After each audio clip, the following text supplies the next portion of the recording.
As a reminder, the group sessions for the Seven Deadly Sins Q&A is going to be next weekend for males and then the following weekend for males and females. And if you want to get more information about that, visit the URL in the link below in the description box for Regal Change Academy.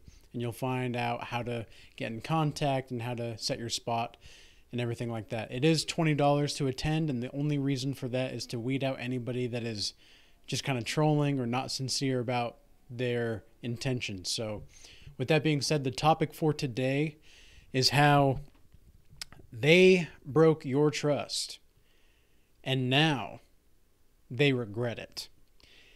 And now they don't have your support. And they're really starting to feel the significance of your absence. A lot of the times when we're on this journey of improving ourselves and bettering ourselves, it's going to be the case that if you are naive, if you haven't had the experience to actively seek out healthy relationships and know what a healthy relationship looks like and what a toxic one looks like, you are bound to fall into the trap of your trust being broken and you falling into some kind of realm of betrayal, from the lowest of form of betrayal to the highest form of betrayal. I have experienced all different ways of betrayal, from family and blood to friends to relationships, etc. And it always came back to me. It always came back to me. And I was the common denominator in those different relationships. And when I started to take accountability for myself, and when I really started to take notice of how I was acting when certain things were occurring, that's when my whole life started to shift for the better.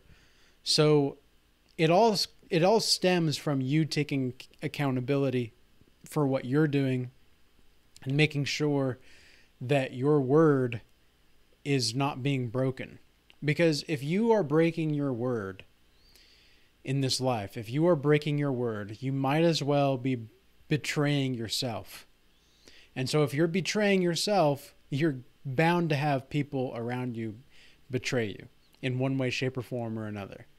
And so what I really recommend for anybody watching this video is before you put blame on somebody else, take accountability and make sure that you are following through with what you were doing and what you were saying to a T.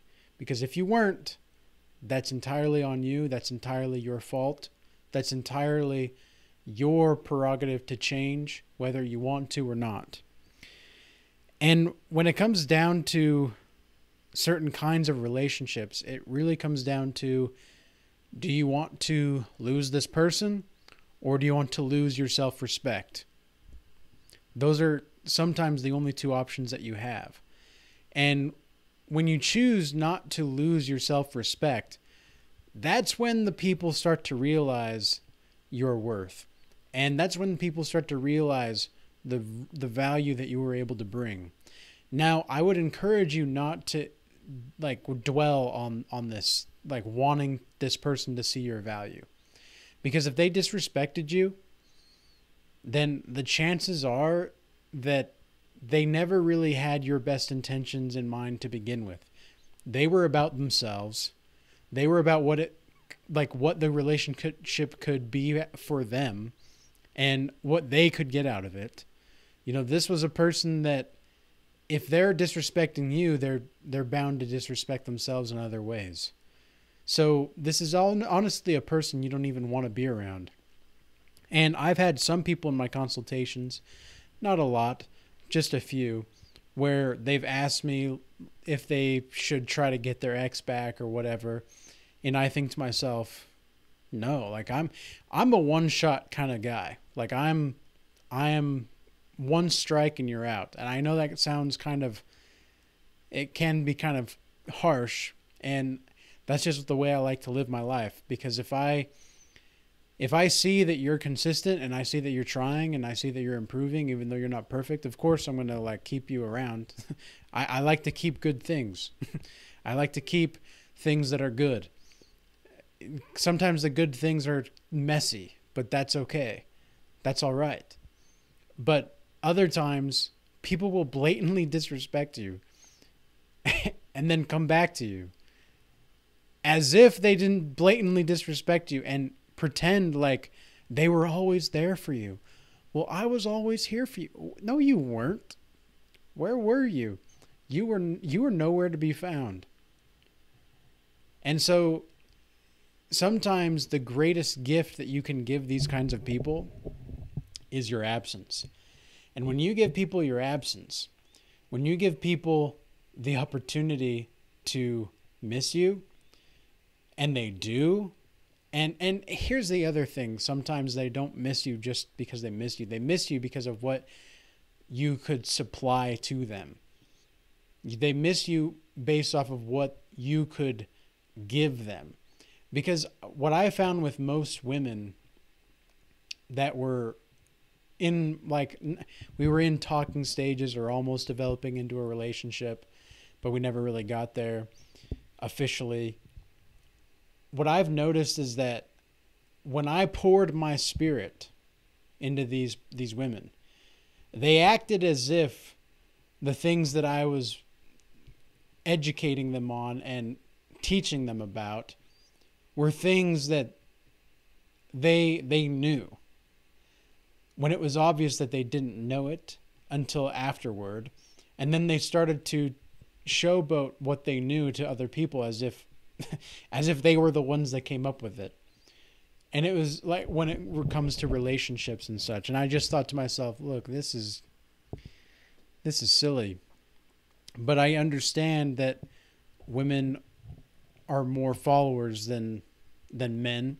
But I also understand that there are a lot of men out there that are trying to take other people's work and use it to their advantage. And I'm not saying you can't get inspiration from other people, because I get inspiration from other content creators. When I do certain videos, I get inspiration from other content, and I get certain ideas about what they're talking about, and I get things that I could branch off of. And in fact, I would encourage you to build off of anybody that's already worked before, but always make sure to let people know where the credit is due if you're quoting something directly. And I do my best to make sure that I'm quoting people or giving the proper credit to certain affiliations. And when I do have that like quote or anything that I want to back up, if I like read it in a book or something, or if I see it on another content piece on YouTube or something. And this builds trust. And ultimately what you want to do is build trust with yourself. A lot of the times we're so focused on trying to gain trust for other people that we forget to trust ourselves. And following your word and sticking through to what you say you're going to do, that's going to increase your self-confidence. That's going to increase your self-esteem. That's going to increase so many different avenues of your life where you'll start to feel more competent. And your confidence is a derivative of your competence. And this is more directly speaking toward the men here, because the women, they get their value and they get their confidence in a different way than men. They get their competence and value in different ways by preservation, sexual temperance, knowing how to cook and clean, knowing how to take care of the home, knowing how to be nurturing, knowing how not to be a whore. Like, these are things that make women confident. And it's not a false confidence, because there's a lot of inflated egos out there of women that are super inflated just because they can reject guys here and reject guys there, and it makes them more confident. Or they can get a lot of attention here, get a lot of attention there, even though it's not from the men that they really want. And then you have the flip side with men where their inflated egos come from exaggerating truths, right? That's what men do. When there is a quote, and I don't know who it's by, but it says something along the lines of, when men want to lie, they like to exaggerate the truth. And when women want to lie, they deflate the truth. And you've noticed, like, you'll notice that when, like, for example, if you ask a woman how much she weighs, it's going to be a few pounds below usually, like for most like worldly women, right? And then for men, it's the opposite. They're going to gain a few more pounds because they want to act more muscular, right? So there's certain things that, and like for height as well, men will sometimes say that they're higher of height when they're really not, and sometimes women will say that they're shorter when they're really not. So, superficial things, but still applicable to the situation. But what this continues to do is, through time and subconsciously, you're still lying to yourself. And when you lie to yourself, it's going to be a byproduct that you lie to other people if you lie to yourself. And that's what I think so many of these pathologies nowadays that we encourage in our youth is so dangerous, because we're encouraging people to be deluded. We're encouraging people to live a lie and then act as if it's the truth. And then we wonder why there's so many issues going on in our society. Then we wonder why so many people can't trust each other. Then we wonder why, humanity just seems to be failing. Like, is there going to be any time soon where people start to realize that they need some therapy, yo? Some people out here need some therapy for sure, and they don't think they do, and they do need it. And I'm not talking about the therapy where you go to like a therapist and they just tell you to take these kinds of pills or whatever and you'll be fine. That's not going to help the situation. And one of the reasons why I provide consultation sessions where we basically do spiritual therapy is where we get at the root of your trauma. We get at the root of the ego, because ultimately what we're trying to do in these consultation sessions that I provide is free your mind and free your soul. And you only do that by addressing the pain stored emotionally or physically or spiritually in your body. And you can't do that unless you ask yourself certain questions and you give yourself honest answers. And you have to, and sometimes when you ask yourself the question, you may think you're giving a truthful answer, but then a couple sessions later, I've had this happen multiple times with multiple people, where a couple sessions later, the person says, hey, that question that you asked the other, a couple weeks ago, I thought more about it and here's what I found. And they'll come to me with new information. And sometimes it's because they didn't want to fully address what was actually going on in the situation. And other times it's because they just forgot about it. They kind of spaced it out. And that is normal when it comes to trauma bonding and relationships.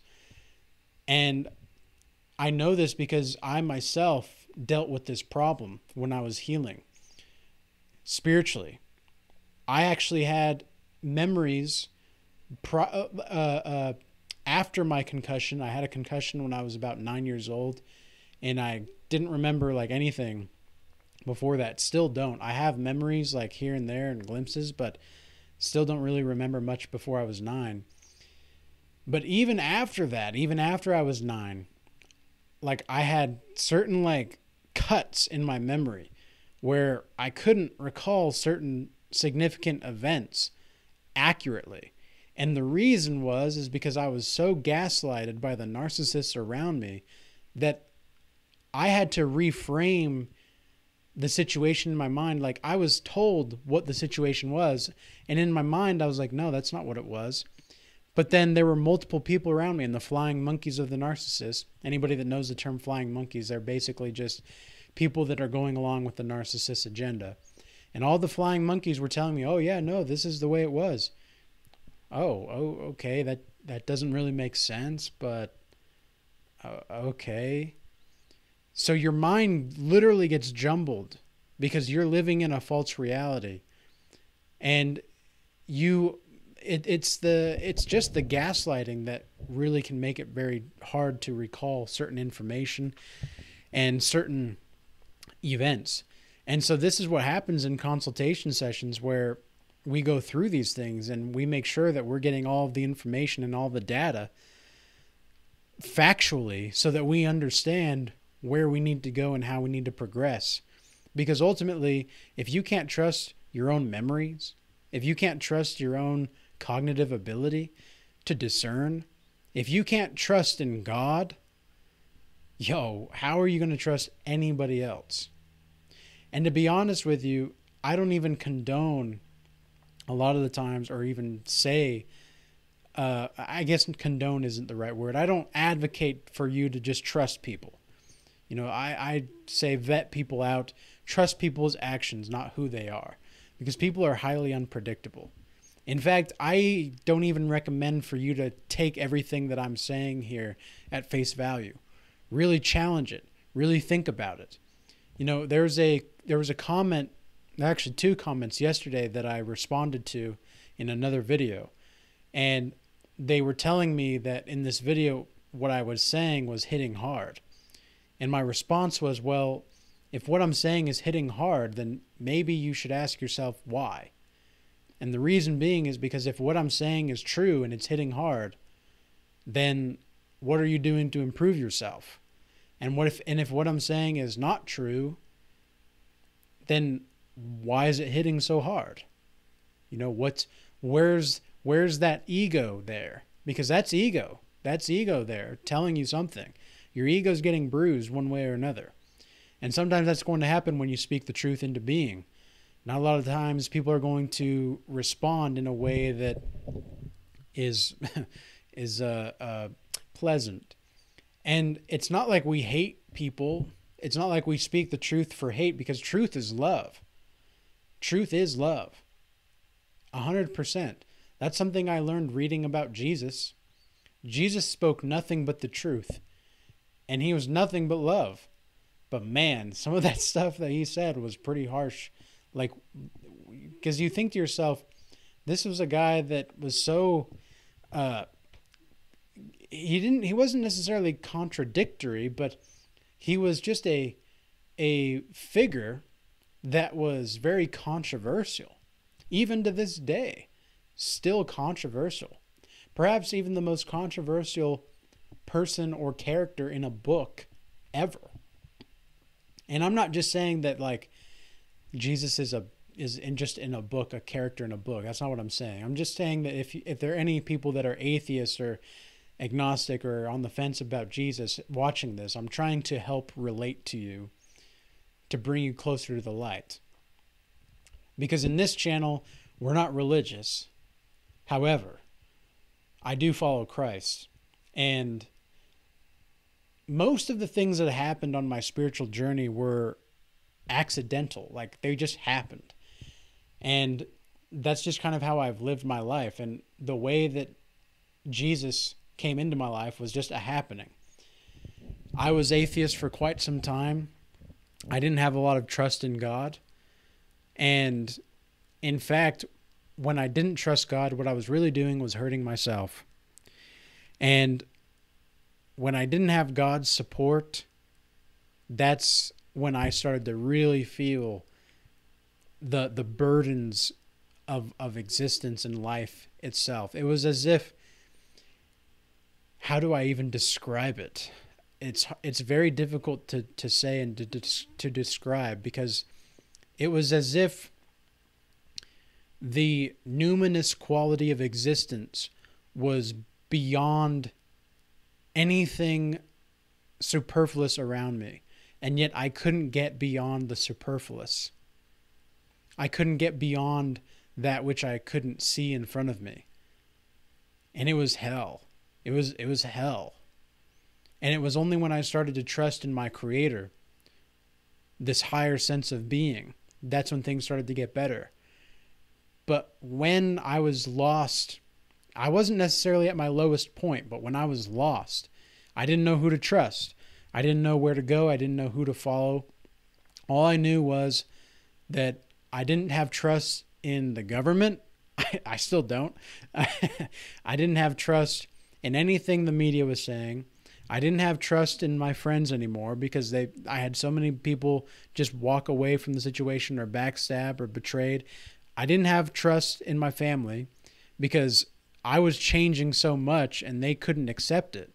They would say that they would be accepting, but every time I opened up about what I really think, I was stonewalled or I was cast out of the house or anything like that. Like, it just wasn't necessarily a good place to be.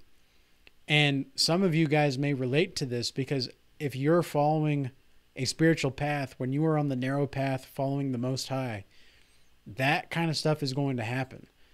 And this isn't always going to happen. It's not going to always be the case, but it may be the case that you might have to let go of a lot of things, and you might have to lose trust in a lot so that you can build your trust in something and someone, Jesus, that actually supports you. To be honest, like, Jesus is the only one that I will always trust no matter what. I don't always understand his path for me. I don't always understand what he's got going on for me. But in the Bible, it says to lean not unto thine own understanding, but unto God's. That's in Proverbs. And I might be paraphrasing there, but that's essentially the verse. And so it's kind of like what happens when you're a chosen one, when you're following God, and people around you, when they break your trust, the Most High is going to deal with them. Don't you worry. They're going to deal with them.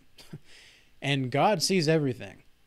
If there's one thing I've learned, I've learned a lot, but if there's one thing I've learned about God, it's that God is always present, whether we want him to be there or not. God is always going to be there. And that's just the way it is. And so that it's not always, and it's not like there's this tyrannical figure like watching everything you do and like, oh, don't do this, don't do that, do this, do this. It's not like that at all. It's just that you know that your Father in heaven, like this fatherly figure, is always with you. And the decisions that you make are going to affect how he sees you. For sure. Like, he's not, like, when the judgment day comes, you best believe you're going to get judged for what you did. I know for a fact I was judged. I know for a fact that I was, like judgment day, I don't think is always at the end of your life. Sometimes I think it's at the worst parts of your life, because that is actually God's mercy telling you, wake the fuck up. Do something about your life. You keep making these wrong decisions. There's that quote that says, it's insanity to make the same decisions and expecting different outcomes. That could not be any more true. That could not be any more true. And that's why I feel for a lot of these men and women out here in relationships, striving for the same kinds of men, the same kinds of women, expecting different results. They get their trust broken again. They get their heart broken again. They don't know who to trust. So then some people, some of the men, some of the women choose to be idiots and start abusing the other gender. That's not okay. We should always have compassion in our hearts, and we should always have the understanding that we are here for a purpose. We are here for a reason. And it's up to us to find that. And we absolutely do not have the right to to bleed on others just because someone else stabbed us in the back, even though it wasn't this person right here, right? So, with that being said, build trust with yourself and get better and be better, because that's what we're here to do. We want to be better. We want to grow better. And in order to do that, we have to make better decisions. So, peace be with you. Till next time.